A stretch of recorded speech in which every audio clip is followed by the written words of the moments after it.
Good afternoon. It's Friday right at noon. I just came back from the Capitol. This is the end of the fourth week of the legislature, and this is the update. Senate Bill 68, the Bar Commissioners are supporting. That's the Uniform Electronic Recording Act. It passed committee 7-0, and then yesterday passed the Senate 33-0. It's on the way to the House, and we're supporting that. House Bill 1083 would limit the duration of conservancy easements to 99 years. If you're listening to this and you go to Cracker Barrel tomorrow, please talk to your House of Representative members. I thought we had this killed in committee. The testimony against it was compelling. Unfortunately, the bill was deferred over an extra day to the next hearing, and we lost a couple of the no votes. It came out 8-5, do pass. It's down on the floor. You might remember in past years when I say, well, we're going to have a floor fight, I likened it to the high school cafeteria food fight because it can get a little wild. Well, we've got a floor fight on Monday. So the ramifications of limiting it to 99 years is that for those, and this is all ag land, for those estates that exceed the federal estate tax amount, which is 5.2, 5.3 million, one of the ways they can reduce the tax is to use conservancy easements on various sized tracts, usually fairly small, 40, 60 acres maybe, and they can get a reduction in their taxable estate. When you do the math, it could save, if properly used in estate planning, it could save the heirs as much as $200,000. Why some people would want to repeal it is just beyond me, but we got a floor fight, and so please tell your legislators at Cracker Barrel or through any other contact you have between now and Monday noon. Let them know that please defeat 1083 conservancy easements. House Bill 1165, that's the Uniform Deployed Parents Custody and Visitation Act. At the January meeting, the Bar Commissioners voted to support it. We had distributed the bill or made it available, told them where it could be found on the website of the Uniform Laws Commission. And when I alerted them that I thought that it was a priority item, and I alerted them that this is probably going to be submitted, I said, if the general or the head of the National Guard is opposed to it at this point, that we would stand down. I didn't hear anything from the Guard, and so I assumed that we were going forward.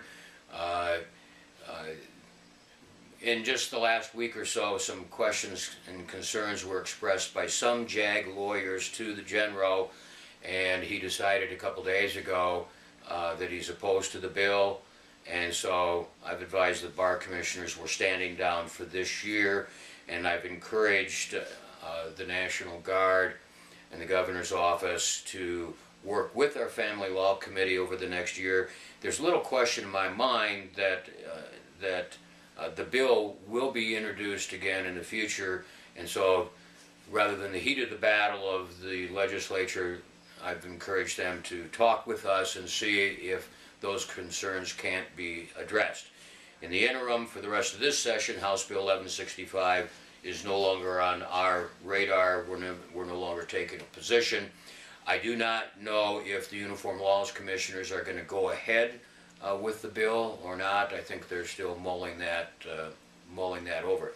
The reason why I suggest to you that it's likely to come back is that there's been a movement by a small group of congressmen at the Capitol to take the custody and visitation issues of deployed personnel and deprive the states of jurisdiction and vest that in our federal district courts. I know our federal judges, and I'm sure you do, and I think that this would be their worst nightmare. to have to do family law in federal court where the dockets are already busy enough. And so there's a strong national movement to adopt the uniform law, which would negate the necessity for a uniform law passed by Congress and vesting jurisdiction in the federal courts. So I suspect it will be back. I hope that the Guard will take advantage of our offer to work with them and try to address their concerns. House Bill 1066, I think I mentioned that last week, that's dead. We killed that on the floor. We had a floor fight over that. It's leaked out of committee. I don't know how, but it did. And so we had a floor fight, and that went down by a substantial margin. The proponents only got 18 votes. Senate Bill 133, we added that, at least in part, to our kill list. And I want to take just a second and tell you, why would we take a position on some of these bills? If you look at the language of the 1931 statute, which created the public association called the State Bar of South Dakota, in that language creating us, it created the affirmative responsibility to give advice from collective wisdom, advice to the legislature on matters of importance. And so in that context, from time to time, we try to alert the legislators about either whole bills or portions thereof which are violative of either the state constitution, federal constitution, supremacy clause, and sometimes perhaps all of them. Senate Bill 133 falls into that category. The general topic is, it says, no subdivision of government may regulate the control of arms, manufacture of ammunition, etc. And certainly the legislature has the power to do that. But the later sections of the bill talk about they don't care what the federal law is or federal court decisions, that our principles and our Constitution trumps theirs. We know that that's not true as lawyers, and so while we recognize the legislature's right to essentially encompass all gun regulations to itself, the rest of it goes too far. 1077, that's the transfer on death deed bill. As I reported last week, it passed unanimously the House. It has been assigned to Senate Judiciary. I can tell you that it's going to be heard on Tuesday, the 25th, as I look at the calendar, 25th of February. And you might ask, well, why is they holding off? Because each house of origin of a bill has to move their bills out of the House of Origin and get it across. And so the House is busy doing House bills, the Senate is busy doing Senate bills, and then once you get past the crossover day, then they can start attending to the business of what the opposing House has sent over, and that's why 1077 is not being heard right away, and that's to facilitate that. Senate Bill 74, shared parenting, that came out of Senate Judiciary unanimously on Tuesday and passed the Senate floor unanimously again, and so that is on its way to the House. Most of the news media outlets have followed that, so this probably isn't news to you, but it appears to be favorably embraced by everybody. House Bill 1125, that is the repeal of outdated, outmoded, and unused judicial remedies. We assisted the governor's office in examining Title 21, which is judicial remedies, to identify those things that could be repealed. I'm not a judge, but when they asked for our help on that, I got a hold of my good friend, retired Judge Dave Gienap. And Judge Gienap went through and identified a number of them that could be repealed. I passed that on to the governor's office, and the product of that was House Bill 1125, and that was heard this morning in House Judiciary, passed unanimously, and is on a consent calendar. Also this morning in House Judiciary, House Bill 1199, and that was to repeal old, outmoded, unused statutes that exist in our family law area in divorce. And the list of potential was extremely lengthy. I went through and did as much as I could do. The Family Law Committee leaned in and identified and did yeoman's work there. We passed that information on to the governor's office. 1199 was the product, and that was heard in House Judiciary this morning and passed unanimously. So it'll be on the floor, and those both are on consent calendar. So they'll move those on Monday and head over to the Senate, virtually devoid of any controversy whatsoever. Senate Bill 128.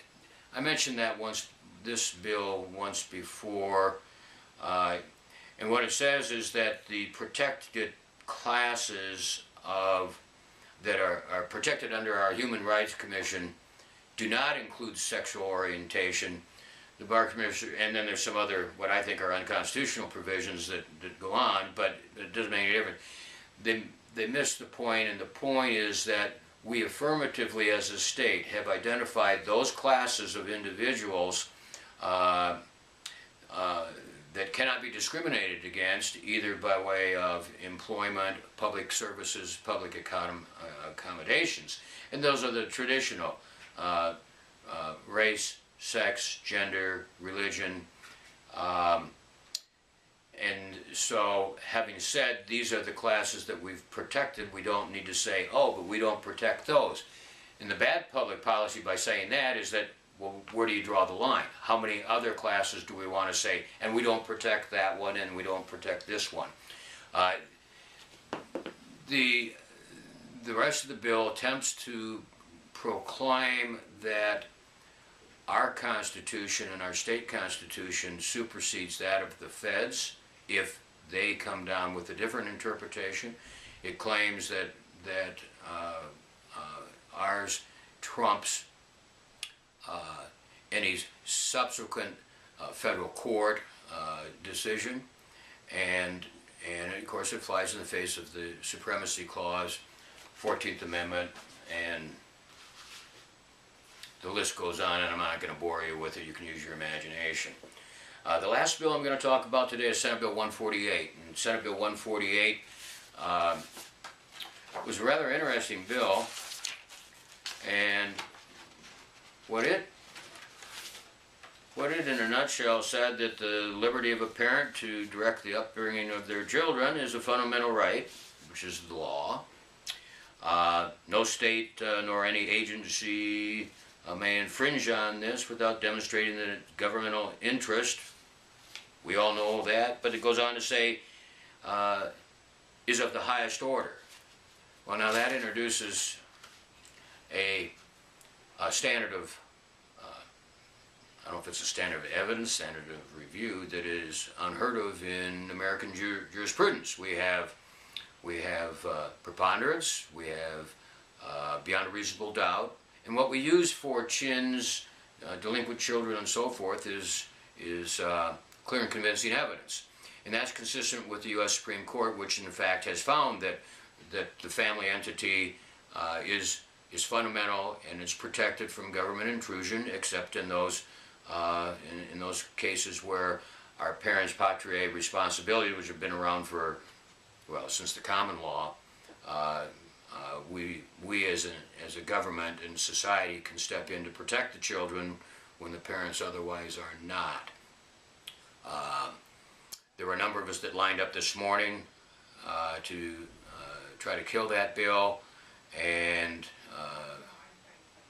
I don't know if the light went on or what, but what happened was as we were prepared to go in and kill the bill, the senator at the last moment pulled the bill, in essence killing it himself. So 148 is now dead. With that, It was colder than heck this morning up here in Pier 15 below when I got up and headed for the Capitol. And I'm hoping that the warmer weather is coming. You have a wonderful weekend, and please don't forget 1083. Get a hold of your legislator and tell them kill that bill. It's very bad for those of our members of the profession that represent farmers and ranchers and are looking to reduce the tax burden on their heirs. Have a great weekend.